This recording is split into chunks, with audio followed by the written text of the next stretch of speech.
إن الله يحب الذين يقاتلون في سبيله صفا كأنهم بنيان مرصوص رب اشرح لي صدري ويسر لي أمري واحلل عقدة من لساني يفقه قولي رب زدني علما اللهم صل على محمد وعلى آل محمد كما تحب وترضى۔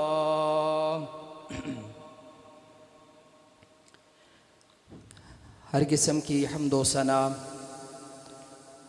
اللہ وحدہ لا شریک کے لیے، درود و سلام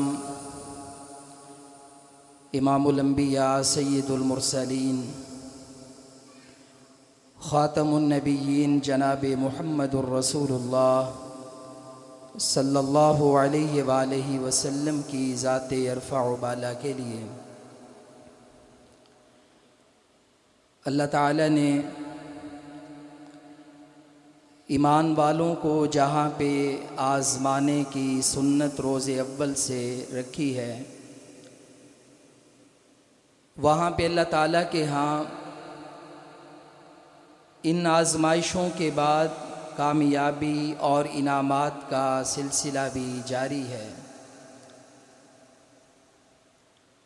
اللہ تعالیٰ نے جنگ کے حالات میں، غزوات میں بڑے ہی محدود وسائل کے ساتھ نبی پاک علیہ الصلاۃ والسلام اور آپ کے صحابہ کو آزمایا ہے، لیکن اس کے بعد اللہ تعالیٰ نے فتوحات بھی مسلمانوں کو عطا فرمائی ہیں، اور سب سے پہلی فتح، وہ سب سے پہلی جنگ غزوہ بدر کے بعد مسلمانوں کو عطا کی گئی کہ جس میں اسباب اور مسلمانوں کی تعداد کا کافروں کے اسباب و تعداد سے کوئی تقابل ہی نہیں تھا، لیکن اللہ تعالیٰ نے مسلمانوں کو کامیابی سے ہمکنار کیا اور کافروں کو جس قدر ذلت، پسپائی اور رسوائی عطا کی، آج تک ایسی فتح کی تاریخ ہمیں غزوہ بدر کے بعد ڈھونڈنے میں مشکل پیش آتی ہے، اس کی نظیر نہیں ملتی۔ اللہ تعالیٰ نے اس فتح کے بعد ایک سورہ مبارکہ کو نازل فرمایا ہے کہ جس کا نام سورۃ الانفال ہے، اور اس سورہ انفال میں اللہ تعالیٰ نے اس جنگ پہ تبصرے فرمائے ہیں، اور فتح ہونے کے بعد جو اللہ تعالیٰ کا پیغام ہے وہ نبی کریم صلی اللہ علیہ وسلم کی امت کے نام کیا ہے۔ تو آج مسلمان کہ جن کی اس قدر کامیابی کہ پاکستان نے ہندوستان کے غرور، تکبر کے باوجود اللہ تعالیٰ کے اذن اور اس کی نصرت و مدد کے ساتھ چند گھنٹوں میں جو دنیا میں کامیابی، نیک نامی اور فتح حاصل کی ہے، یقیناً اس نے دشمنوں پہ ہیبت، رعب طاری کر دیا ہے۔ اور اللہ تعالیٰ کا یہ فرمان ترہبون بہ عدو اللہ وعدوکم، کہ جب تمہاری ایسی تیاری ہوتی ہے تو اللہ تعالیٰ اس سے اپنے دشمن بھی، تمہارے دشمن بھی، ان پہ رعب طاری کر دیتا ہے، وہ سکتے میں چلے جاتے ہیں۔ اور اللہ فرماتے ہیں کہ دشمن ایسے ہیں کہ جنہیں تم جانتے ہو، اور بعض دشمن ایسے ہیں کہ جنہیں اللہ ہی جانتا ہے، تمہارے علم میں بھی نہیں، وہ کبھی کھل کر تمہارے سامنے نہیں آئے، میدان میں نہیں آئے، مقابلے میں نہیں آئے، لیکن اللہ رب العالمین نے تمہاری ان تیاریوں سے، کاری ضرب سے، ظاہری دشمن کے دل پہ بھی رعب اور ہیبت کو طاری کیا ہے، اور جو دشمن باطنی ہے، تمہاری نظروں سے اوجھل ہے، اللہ اسے جانتا ہے، وہ داخلی ہے یا خارجی ہے، اللہ تعالیٰ اس پر بھی تمہاری ان فتوحات سے، تیاریوں سے رعب طاری کر دیتا ہے۔ اور یہ اللہ رب العالمین نے غزوہ بدر کے موقع پر نبی پاک علیہ السلام پر یہ سورہ الانفال کو نازل فرمایا۔ اللہ تعالیٰ اس فتح کے بعد کہ جب 313 مسلمان 150 کلومیٹر دور سفر طے کر کے فتح یاب ہو کر 70 غلام قیدی بنا کر انہیں مدینہ میں واپس لے کر کے آتے ہیں، اموال غنیمت کے ڈھیر اپنے ساتھ مدینہ میں لاتے ہیں، تو یہود اور منافقین پہ جو سکتہ طاری ہوا اور مسلمانوں کا جو وقار بلند ہوا، رعب و جلال میں اضافہ ہوا، تو اللہ تعالیٰ نے اس فتح کے بعد یہ سورت اتاری اور پہلا پیغام دیا۔ اور یہ آج پیغام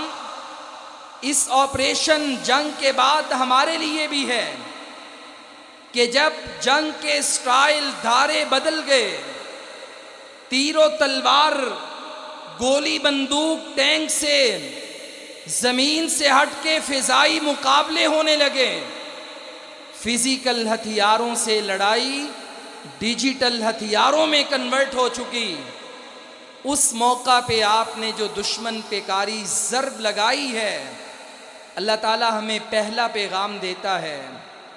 فرمایا وَمَا جَعَلَهُ اللَّهُ إِلَّا بُشْرَى لَكُمْ وَلِتَطْمَئِنَّ قُلُوبُكُمْ بِهِ، ہم نے اس کو تمہارے لیے بشارت بنا دیا ہے، خوشخبری بنا دیا ہے، گڈ نیوز بنا دیا ہے۔ کافی عرصے سے آپ مسلمانوں کے بارے میں پریشان کن اخبار سن رہے تھے، ان پہ ظلم و ستم کی داستانیں سن رہے تھے، لیکن اللہ نے بدر میں بھی کہا، آج بھی یہ قرآن بولتا ہے کہ اس آپریشن کی فتح کے بعد، دشمن کو شدید نقصان پہنچانے کے بعد، اللہ تعالیٰ نے اسے تمہارے لیے خوشخبری اور بشارت بنا دیا ہے۔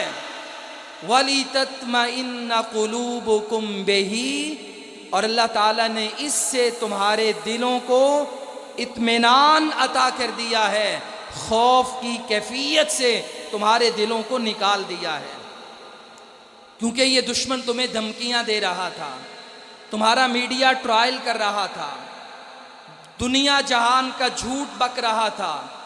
روزانہ میڈیا میں پاکستان کو زیر کرنے کی 15 سالوں سے باتیں کر رہا تھا،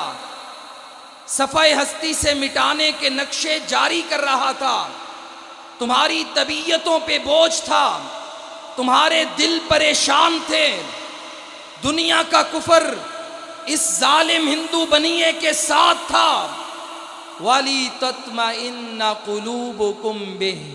اللہ تعالیٰ نے اس بشارت کے بعد تمہارے دلوں کو قرار عطا کر دیا، اب تمہیں خوف نہیں ہے کہ انڈیا ہمارا کیا کر لے گا، اسرائیل کا مقابلہ کیسے ہوگا، ٹیکنالوجی سے کیسے نمٹا جائے گا، اب اللہ نے بشارتیں سنا دیں، تمہارے دلوں کو قرار عطا کر دیا۔ وَمَن نَّصْرُ مِنْ إِلَّا مِنْ عِنْدِ اللَّهِ الْعَزِيزِ الْحَكِيمِ، اور اللہ فرماتے ہیں یہ جو مدد آئی ہے اللہ کی طرف سے آئی ہے، جو سب پر غالب بھی ہے، کمال حکمت والا بھی ہے۔ اللہ تعالیٰ نے یہاں پہ ہمیں یہ بتایا ہے کہ تمہاری مدد ظاہری اسباب سے نہیں ہوئی، جس طرح 313 کی مدد، اس کے بارے میں اللہ جنگ کے بعد کہتے ہیں کہ یہ اللہ کی مدد آئی، تو اللہ نے تمہیں فتح عطا کی، اللہ کی مدد آئی، وسائل نہ ہونے کے باوجود اللہ نے تمہیں کامیابیوں سے نوازا۔ آج بھی اللہ فرماتے ہیں وَمَن نَّصْرُ إِلَّا مِنْ عِنْدِ اللَّهِ الْعَزِيزِ الْحَكِيمِ۔ لوگو یہ آج جو تمہاری مدد آئی، تم نے طیارے گرائے، تم نے سافٹ ویئر ہیک کر لیے، فزیکل ڈیجیٹل جنگ میں ہتھیاروں کے ساتھ کامیابی حاصل کی۔ ہر مسلمان مومن کا عقیدہ اور ایمان ہونا چاہیے، قرآن کا پیغام ہے وَمَن نَّصْرُ إِلَّا مِنْ عِنْدِ اللَّهِ، یہ مدد آئی ہے اللہ کی طرف سے آئی ہے، وہ سب پہ غالب بھی ہے، کمال حکمت والا بھی ہے۔ بھلا جو اللہ کا مقابلہ کرے وہ کیسے فتح حاصل کر سکتا ہے، اللہ کو کیسے زیر کر سکتا ہے؟ پھر اللہ تعالیٰ اپنے نبی سے فرماتے ہیں کہ آپ نے مسجد نبوی میں آ کر ممبر پہ بیٹھ کر جنگ کا حال سنا، احوال سنائے۔ کچھ صحابہ پیچھے رہ گئے، جان بوجھ کر نہیں، سستی کے ساتھ نہیں، انہیں اس بات کا ادراک ہی نہیں تھا کہ مسلمانوں کی لڑائی ہوگی۔ وہ تو یہ سمجھ رہے تھے کہ شام سے آنے والے قافلے کا مقابلہ کیا جا رہا ہے، لہذا یہ مسلمان جو پیچھے رہ گئے آج وہ بھی سارے نبی کریم صلی اللہ علیہ وسلم کے پاس سامنے بیٹھے ہوئے ہیں اور لڑنے والے صحابہ کرام معرکہ سنا رہے ہیں، اللہ کے رسول کو باتیں بتا رہے ہیں۔ کسی نے کہا میں نے ابو جہل کو پچھاڑا ہے، کسی نے کہا میں نے امیہ کو رسوا کیا، میں نے عتبہ شیبہ کو گرایا ہے، میں نے اتنے کافر گرائے، میں نے فلاں سردار کو قتل کیا۔ اللہ رب العالمین دوسرا پیغام دیتے ہیں فَلَمْ تَقْتُلُوهُمْ وَلَٰكِنَّ اللَّهَ قَتَلَهُمْ، اللہ کے نبی آپ نے ان کافروں کو قتل نہیں کیا، وَلَٰكِنَّ اللَّهَ قَتَلَهُمْ، 313 میدان میں اترے، تلواریں چلائی گئیں، تیر برسائے گئے، محدود اسباب کے ساتھ مسلمان کافروں سے ٹکرائے۔ یہ بات زمین کی حقیقت ہے، لیکن اللہ تعالیٰ آپ کو آسمانوں کی حقیقت بتاتا ہے۔ یہ ظاہر میں لڑنے والے مجاہد تھے، فَلَمْ تَقْتُلُوهُمْ وَلَٰكِنَّ اللَّهَ قَتَلَهُمْ، آپ نے انہیں قتل نہیں کیا بلکہ ان کو قتل اللہ نے کیا ہے۔ وَمَا رَمَيْتَ إِذْ رَمَيْتَ وَلَٰكِنَّ اللَّهَ رَمَىٰ، آپ کو بتانے والے بتا رہے ہیں میں نے تیر مارا، میں نے تلوار ماری، نشانے پہ فٹ ہوئی، گردنیں جدا ہوئی، گھوڑے زمین پہ آئے، میں نے اتنے مارے، اتنے قتل کر دیے۔ اللہ کے نبی آپ بھی اور آپ کے صحابہ کو بھی اللہ کا پیغام ہے، یہ تیر یہ تلوار زمین پہ پھینکے جا رہے تھے، جبکہ حقیقت یہ ہے آپ نے نہیں پھینکا، آپ نے نشانہ نہیں لگایا۔ وَمَا رَمَيْتَ إِذْ رَمَيْتَ وَلَٰكِنَّ اللَّهَ رَمَىٰ، یہ جو نشانہ لگایا ہے، ضرب لگائی ہے، یہ اللہ نے ضرب لگائی ہے۔ یہ اللہ کے رسول علیہ السلام کو اللہ تعالیٰ دوسرا پیغام سنا رہے ہیں، اور یہی پیغام آج بنیان مرصوص کی فتح کے بعد ہمارے لیے بھی ہے کہ آپ نے جتنے مارے وہ آپ نے نہیں مارے۔ مسلمان کوشش کرتا ہے وَلَٰكِنَّ اللَّهَ قَاتَلَهُمْ، یہ جتنے مارے ہیں اللہ نے مارے ہیں۔ آپ کے پائلٹ آپ کو آ کر بتا رہے ہیں کہ ہم نے 5 سے 7 طیارے گرا دیے، سبکی اس قدر ہے کہ دشمن ماننے کو تیار ہی نہیں۔ ٹیکنالوجی مادی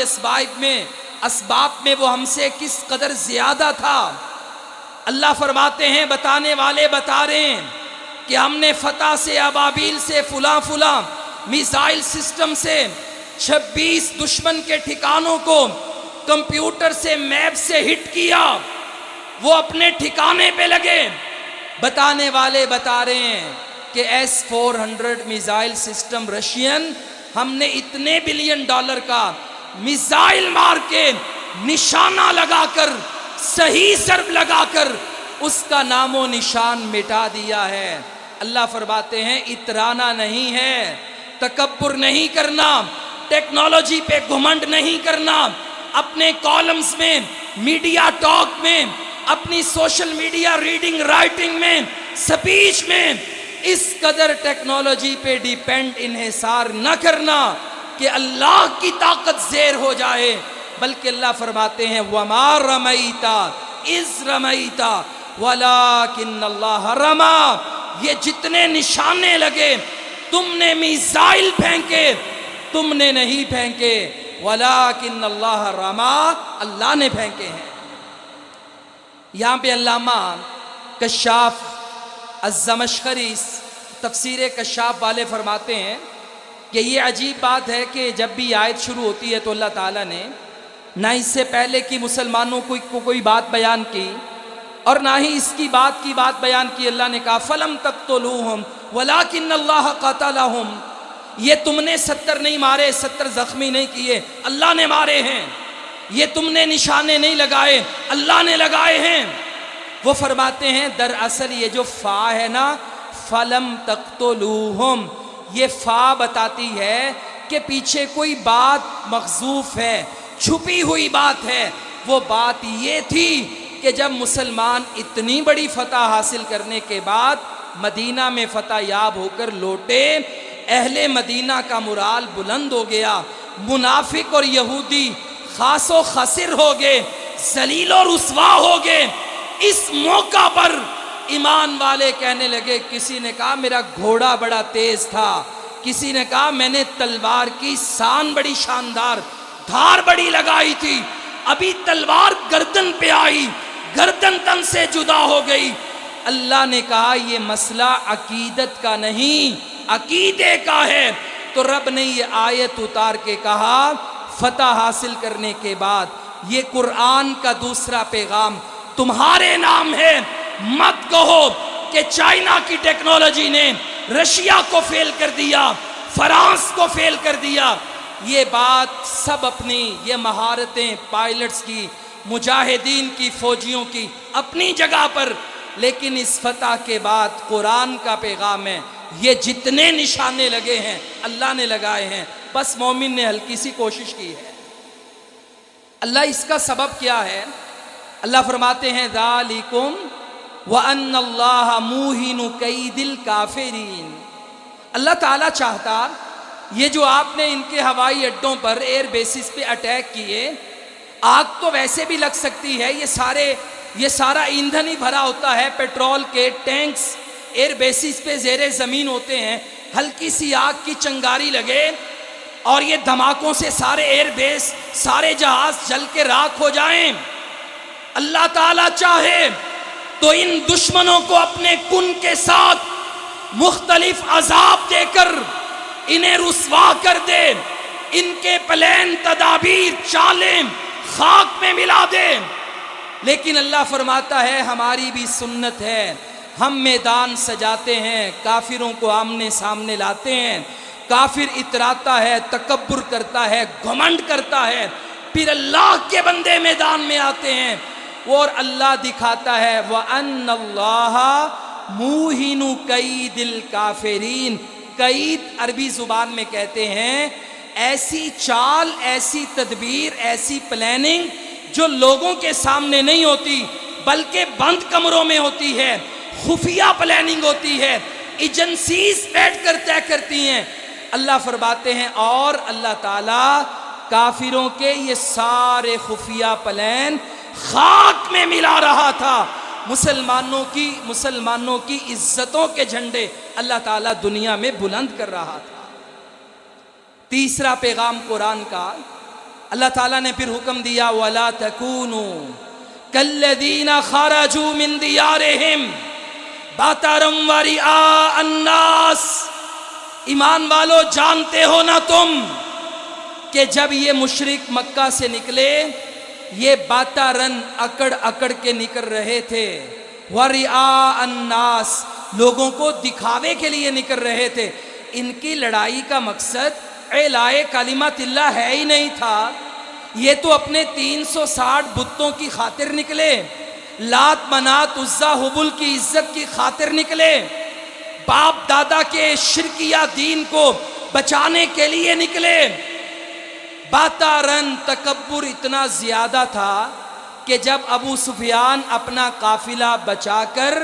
زیریں علاقے سے لے کر مدینہ کی شاہراہ پہ ہوتے ہوئے مکہ کی جانب باحفاظت چلے گئے، مسلمانوں کی نظروں سے بچ گئے، تو راستے میں ابو جہل سے ملاقات ہوئی۔ کہنے لگے ابو سفیان کہ میرا مشورہ ہے کہ لڑائی نہ کی جائے، ہمارا سامان تو بچ گیا ہے، اب لڑنے کی کوئی وجہ باقی رہتی نہیں۔ اس نے تکبر اور گھمنڈ سے کہا کہ میں یہ 1000 کا لشکر تیار کر کے لایا ہوں، سردار تو نے جانا ہے تو ٹھیک، نہیں جانا تو مکہ چلے جا، آج میں مدینے والوں کا نام و نشان مٹا کر آؤں گا، نہیں چھوڑیں گے ہم۔ وَيَسُدُّونَ عَن سَبِيلِ اللَّهِ، اللہ کہتے ہیں وہ اللہ کے راستے سے روکنا چاہتے تھے، اتنے تکبر گھمنڈ کے ساتھ آئے، بدر کے میدان میں مسلمانوں سے ٹکرائے، جتنے متکبر سردار تھے اللہ نے وہ 70 پلید مردار کافروں میں شامل کر دیے، صرف حضرت ابو سفیان کہ جن کا اسلام اللہ نے لکھا ہوا تھا، یہ چند ایک لوگ باقی واپس گئے۔ ابو جہل، عتبہ، شیبہ، ولید، امیہ سارے ہی مارے گئے۔ اللہ اب فتح کے بعد مسلمانوں کو تیسرا پیغام سناتے ہیں، مسلمانوں آپ نے تکبر بھی نہیں کرنا، آپ نے اکڑ کے نہیں چلنا، آپ نے ایسے بول نہیں بولنے کہ جس سے اللہ ناراض ہو جائے۔ یہ اللہ آپ کو سمجھا رہا ہے۔ آج یہ پیغام ہمارے لیے بھی ہے کہ ہم نے چند گھنٹوں کی لڑائی سے دشمن کو پسپا کیا ہے، لیکن ایسی میمز نہیں بنانی، ایسا ٹک ٹاک کا طوفان نہیں چلانا، ایسے انداز نہیں اپنانے، ایسے بول نہیں بولنے۔ اگرچہ مقابلے میں دشمن کافر پلید ہندو ہے، مسلمان کے خلاف زہر اگلتا ہے، لیکن میری زبان سے تکبر ریاکاری نہ آئے، میرے انداز سے اللہ کی نافرمانی کا انداز نہ ٹپکے، بلکہ میری ساری کامیابیوں کا صحرا اللہ کی ذات کو جاتا ہے۔ یہ مدد، یہ کامیابی اللہ نے عطا کی ہے۔ وَمَن نَّصْرُ إِلَّا مِنْ عِنْدِ اللَّهِ، یہ اللہ نے ہمیں کامیابی عطا کی۔ اور میں حیران ہو رہا تھا کہ ہمارے کچھ ایسے بھی اینکر ہیں کہ جن کا زیادہ تر جھکاؤ وہ لبرلزم، سیکولرزم کی جانب ہے، اور وہ 70 سالوں سے نسل در نسل پاکستان کے اسلامی تشخص کو ہی ہمیشہ خراب کرنے کی کوشش کرتے ہیں۔ جب بھی بات ہوتی ہے دشمن کا مقابلہ ٹیکنالوجی، ٹینک، طیاروں سے کرتے ہیں، اور پاکستان کو انگلیاں اٹھا اٹھا کر پاکستان ہی میں بیٹھ کر پاکستان ہی کے میڈیا پر کہا کرتے تھے کہ یہ رافیل طیارہ اتنے بلین کا ہے ایک، کہ اتنا تو تمہارا پورے سال کا بجٹ ہے۔ کیا اوقات ہے پاکستانیوں تمہاری کہ تم اتنا بڑا طیارہ بھی لے سکتے ہو؟ یعنی کل گفتگو کا خلاصہ یہ ہوتا تھا کہ ہم پاکستانی قوم کو، فوج کو اور اس امت کو، پاکستان میں رہنے والوں کو زیر کر دیں اور بتائیں تمہاری دنیا میں حیثیت، ویلیو نہیں ہے، اوقات نہیں ہے، اصل اوقات یورپ کی ہے، رشیا کی ہے، امریکہ کی ہے، اسرائیل یا اس کے ہم پیالہ انڈیا کی ہے۔ اللہ کی قسم، اللہ رب العالمین کی جب یہ میں آیت پڑھتا ہوں، دشمن کا ہونے والا نقصان دیکھتا ہوں، فَلَمْ تَقْتُلُوهُمْ وَلَٰكِنَّ اللَّهَ قَتَلَهُمْ، اور اللہ کا یہ پیغام وَمَن نَّصْرُ إِلَّا مِنْ عِنْدِ اللَّهِ، اللہ پہ ایمان اور بڑھ جاتا ہے، یقین اور بڑھ جاتا ہے، اور اللہ کی مدد اور نصرت کی جھلک آج ہم اپنی آنکھوں سے دیکھتے ہیں۔ نبی کریم صلی اللہ علیہ وسلم کی 1 سال کے بعد غزوہ احد میں جنگ ہوئی، اور پچھلے سال 70 مارے، 70 قیدی ہوئے، 70 زخمی ہوئے، لیکن اس موقع پر اپنے ہی 70 مسلمان شہید ہو گئے۔ سبب کیا ہے؟ نبی کریم صلی اللہ علیہ وسلم نے آپس میں مشورہ کیا کہ یہ جو 70 قیدی ہیں ان کا کیا کیا جائے بدر میں؟ جناب عمر فاروق فرماتے ہیں رضی اللہ عنہ، اللہ کے نبی سب یہ ہمارے رشتہ دار، مکے سے آئے مہاجرین کے رشتہ دار، کوئی میرا بھتیجا ہے، کوئی کسی کا ماموں ہے، کوئی کسی کا چچا ہے، کوئی کسی کا بھائی ہے۔ میری رائے یہ ہے کہ ایک ایک کو پکڑا جائے، ہر بندہ اپنے اپنے رشتہ دار کو تلوار سے قتل کر دے اور گردن اڑا دے، یہ میری رائے ہے۔ لیکن بعد مسلمانوں نے کہا اللہ کے رسول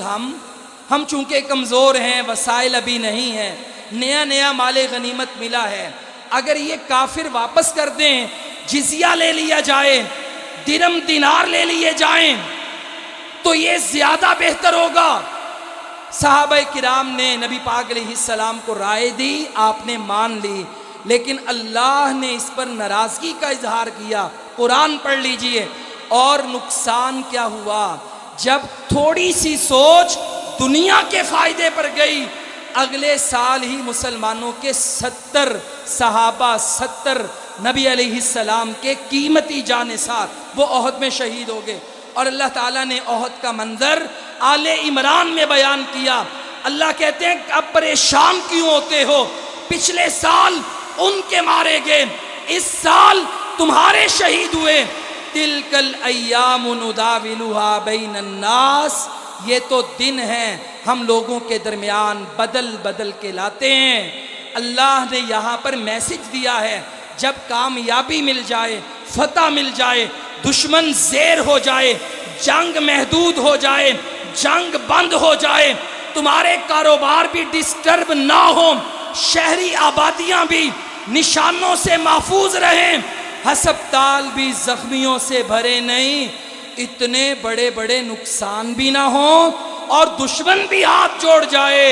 تو پھر تکبر نہ کرنا، ایسے بول نہ بولنا کہ جس سے اللہ ناراض ہو جائے، کیونکہ یہ جنگ تو رکنے والی ہے ہی نہیں، یہ تو اس کے مختلف فیز ہیں۔ یہ کفر قیامت تک رہے گا،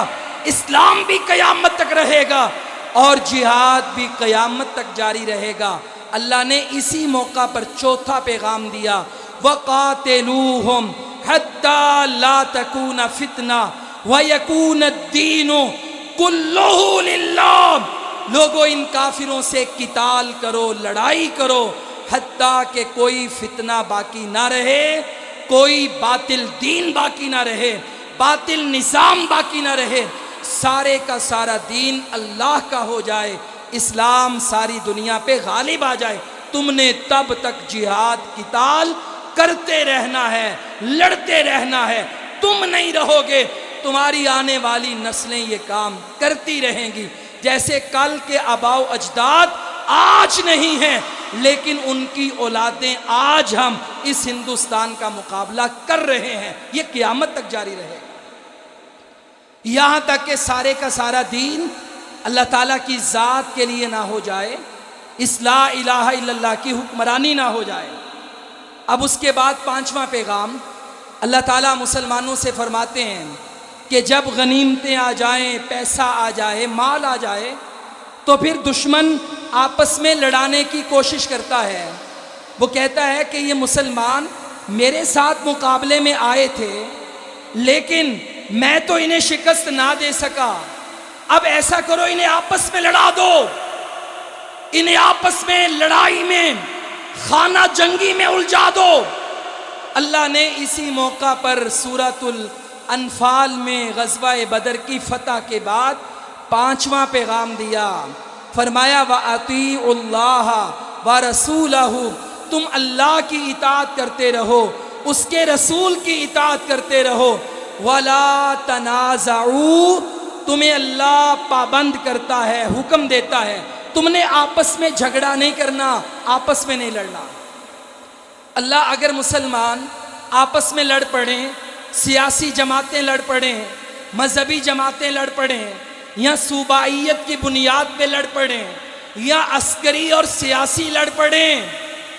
یا اللہ اگر لڑائی ہو گئی تو کیا ہوگا؟ فرمایا فَتَفْشَلُوا،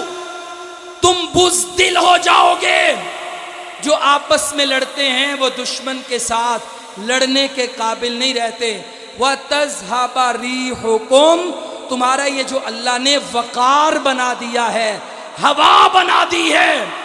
یہ ساری جاتی رہے گی۔ اللہ کرنا کیا ہے؟ اختلاف سیاست دانوں میں ہو سکتا ہے، اختلاف افواج میں، عوام میں ہو سکتا ہے۔ فرمایا وَاصْبِرُوا إِنَّ اللَّهَ مَعَ الصَّابِرِينَ۔ اللہ یہ آیت ختم ہوتے ہوئے فرماتے ہیں تم نے بس صبر کرنا ہے، بے شک اللہ صبر کرنے والوں کے ساتھ ہے۔ کہا جب بھی قومی اختلاف ہو، جو لیڈر صبر کر جائیں گے اللہ تعالیٰ ان کے ساتھ ہوگا، انہیں اجر ملے گا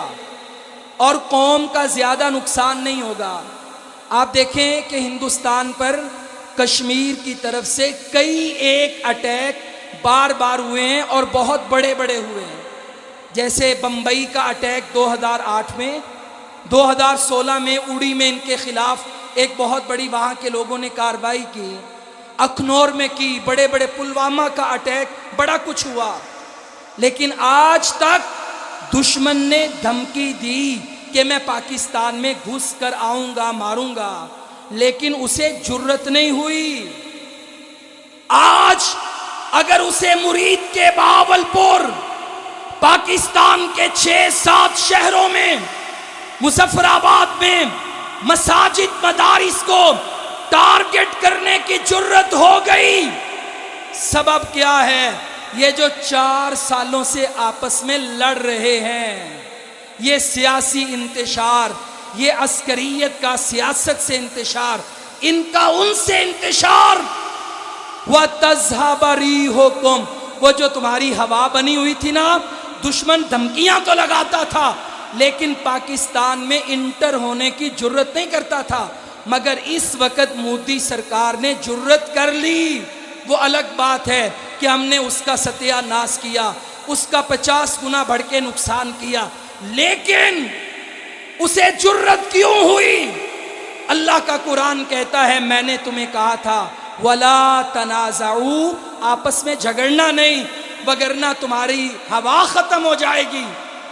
اللہ تعالیٰ نے اب دوبارہ دشمن کے ساتھ لڑائی کر کے صرف اس دشمن پر نہیں بلکہ سارے دشمنان عالم پہ مسلمانوں کی دھاک بٹھا دی۔ لہذا اب ارباب اختیار سے، سیاست دانوں سے، سب سے ہماری گزارش ہے اللہ کے واسطے اس قوم کو نفرتوں میں، عصبیتوں میں، جھیلوں میں نہ بانٹو، اسے ایک رہنے دو، آپس میں لڑائی نہ کرنے دو۔ دشمن دوبارہ آئے گا، یہ لڑائی دوبارہ ہوگی، کیونکہ دشمن کا جب تک خاتمہ نہیں ہوگا، دین غالب نہیں آئے گا، تب تک مسلمان بھی چین، امن اور آرام سے نہیں بیٹھ سکتے۔ یہ ہمیں تنگ کرتا رہے گا، اس کے خلاف ہم سب ایک ہو جائیں۔ اور ایک بھی کیسے کہ جیسے ہم نے آپریشن کا نام سنا، بنیان مرصوص، اور تعجب کی بات یہ ہے کہ یہ 26ویں پارے کی سورہ صف کی پہلی 4 آیتوں میں سے ایک آیت ہے، اور ہمارے قرآن مجید کے ساتھ تعلق اور رشتے اتنے کمزور ہیں کہ پاکستانیوں کو پتہ ہی نہیں کہ بنیان مرصوص کا ترجمہ کیا ہے اور یہ لفظ آیا کہاں پہ ہے۔ یہ بھی آج بحیثیت قوم ہم سب کے لیے لمحہ فکریہ ہے کہ ہم دیکھیں ہمارا قرآن مجید کے ساتھ کتنا کمزور تعلق ہے۔ ہم نے کوئی 4-5 پارے بھی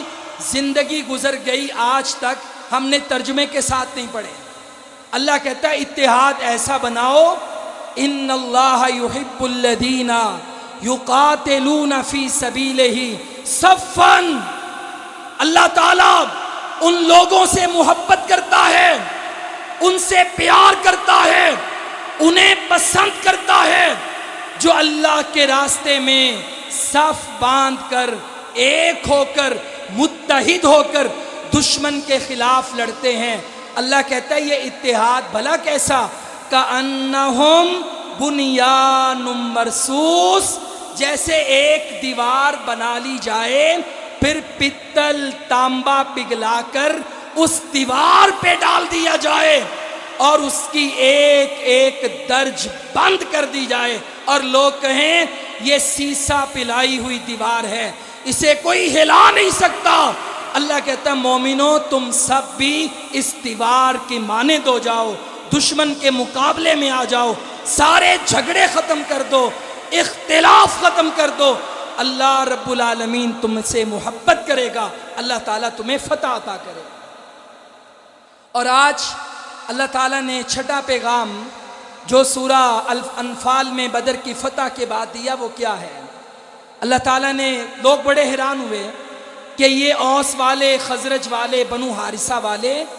یہ سارے انصار کے جتنے بھی قبیلے ہیں یہ تو آپس میں بڑی لڑائیاں کرتے تھے، جھگڑے کرتے تھے، نسل در نسل یثرب میں لڑا کرتے تھے، لیکن آج سارے ایک ہو گئے۔ کس چیز نے ان کو ایک کر دیا؟ اور 3 سال گزرے ہیں بس۔ حضرت مصعب بن عمیر مکہ سے مدینہ میں آئے، آ کے انصاریوں کو دعوت دی، وہ مسلمان ہو گئے۔ 1-1.5 سال کی دعوت، پھر اللہ کے نبی ہجرت کر کے مدینہ میں آئے، 1 سال وہ 2.5 سال،